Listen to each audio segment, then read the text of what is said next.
Anam gel, anam gel, anam gel.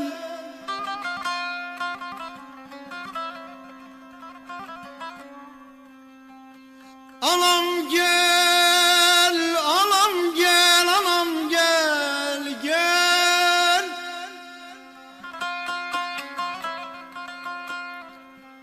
Baharda sene konav gelesiydim, ana sevincimi senle bölesiydim.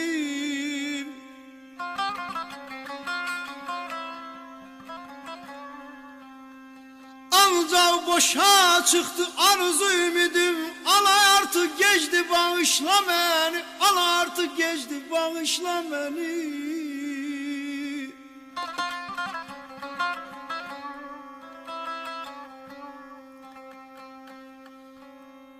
Biz Allah kuluyuk bu hayat oyununda.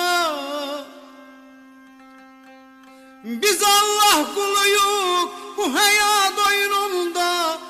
Ölümü varmış demek bu dünyanın da.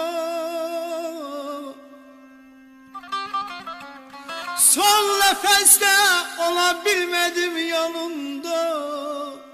Ana artık geçti bağışla beni, ana artık geçti bağışla beni, bağışla beni.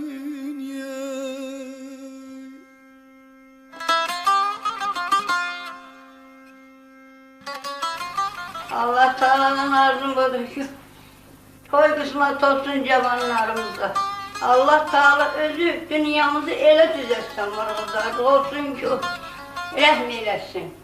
Cemaatimiz dolansı, hiç kesin ihtiyaç olmasın o. Saldatlıktakiler hamısı selamet olsun. Yerin göğü padişahı, bolluq eylesin, bostanlıq eylesin.